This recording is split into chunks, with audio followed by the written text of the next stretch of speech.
Hello and thanks for joining us. Get ready to laugh out loud as we welcome the comedy duo Malinda Mukuma and Markus Birdman to Arts24.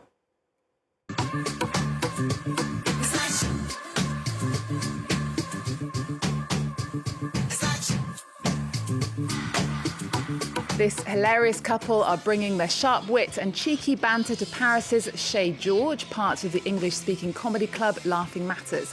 Markus is a Britain's Got Talent semi-finalist and a stand-up who had a stroke and lived to tell jokes about it. He's also one of the first British comics to have his own Netflix special. He pairs perfectly with Malinda's fearless storytelling and vocals in the show Algorithm and Blues. Malinda and Markus, welcome to the show. Thank you. Thank you for being here. Now, you are a stand-up comedy couple. That's a first on this show. Is it? Yes, Good. it is. That's You? How does it feel to perform in a city famously known as the City of Love?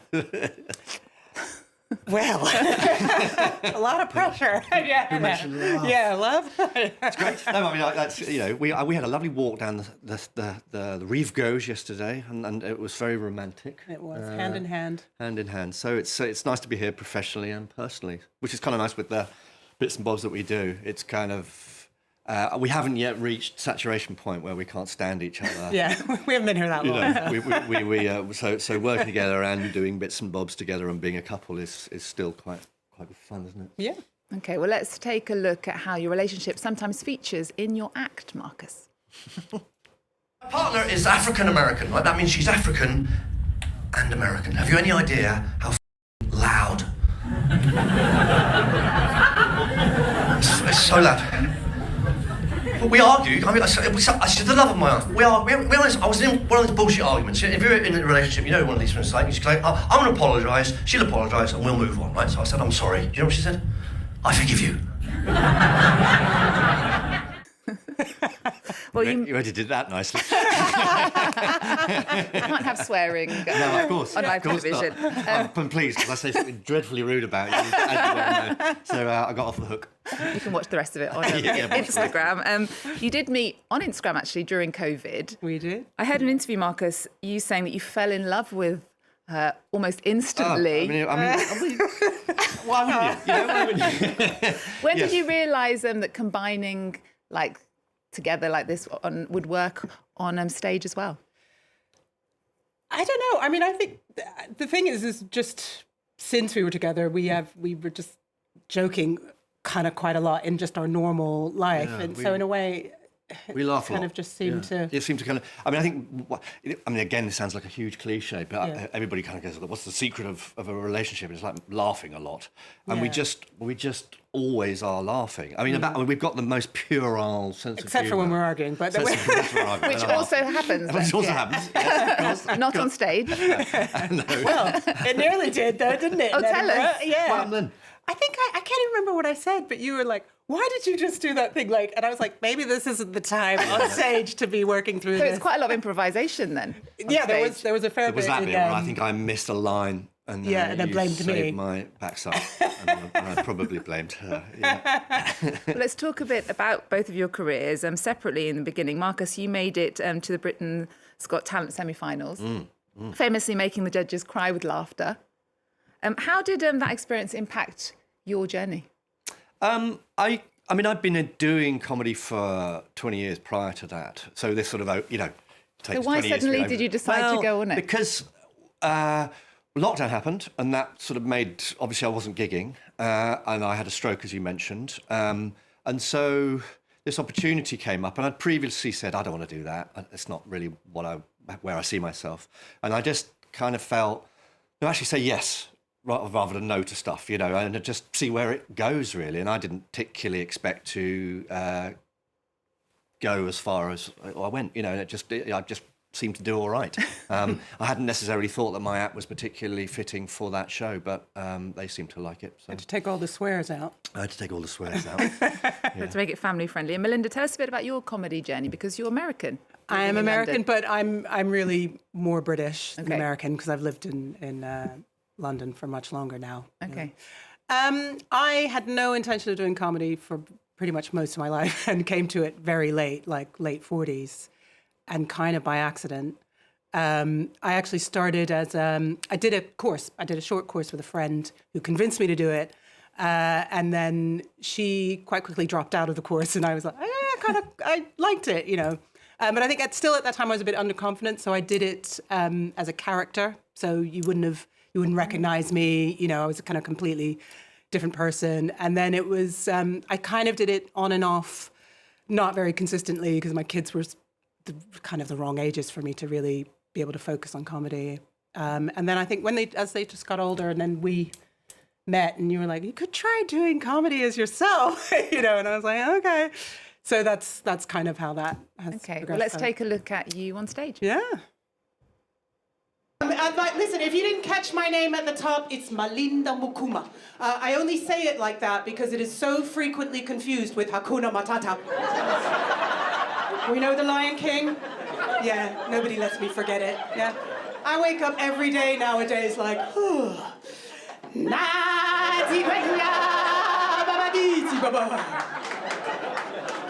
Listen, I don't know what it is with some people and foreign-sounding names. They think they're ridiculous or weird. Take my oldest daughter, Chlamydia. So, Malinda, you've made your name literally and comedically part of your act.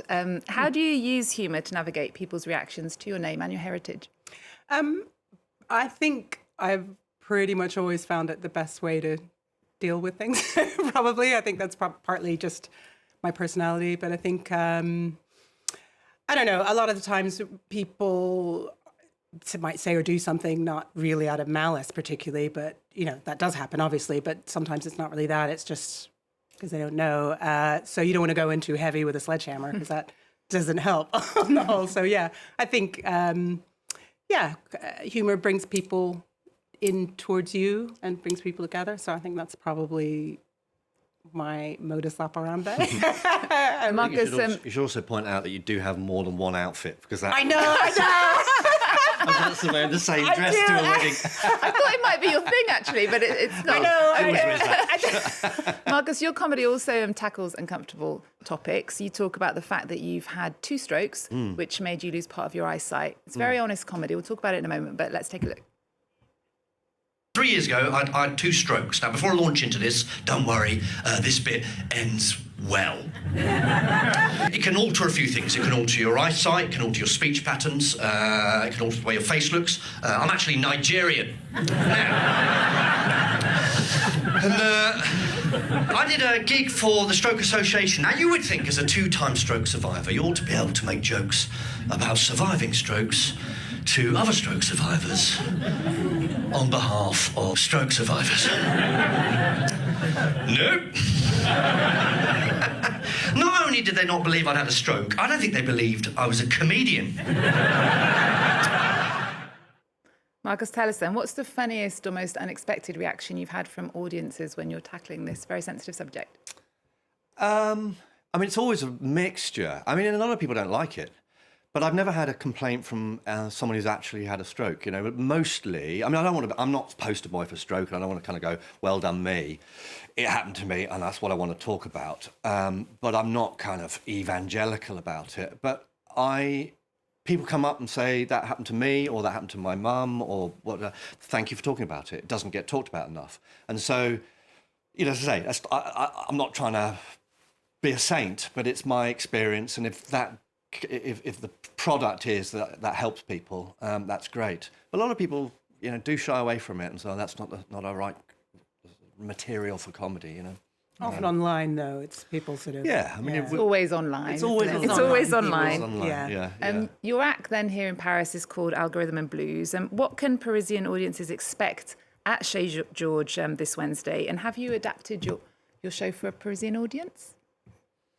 I might have to attempt some French. What do you think? That'll be funny for me. Yeah. I don't know if it's particularly adapted to this audience with respect. I think we can't come here and anticipate what you're going to find funny. I have to do what I find funny, you know, and hopefully do it well enough, or we do it well enough, that the audience finds it funny, wherever that is. And I think a lot of topics, be they health, you know, love, are very universal, and so they're not going to not get it because it's in Paris or it's in Dubai or it's in Australia or whatever it is, you know. So it wouldn't be changing it too much. And you can try some French, but I am not. You can try some now if you would like. Oh, go on. J'ai oublié tout mon français. There we go. It's a good note to end on. Yeah. Comedy duo Markus Birdman Malinda Mukuma, thank you so much for joining us. Thank you, Eve. Nice to It's see you. been a pleasure to have you. Your show is on Wednesday at Chez Georges in Paris. Thanks for watching. See you next time. Bonjour.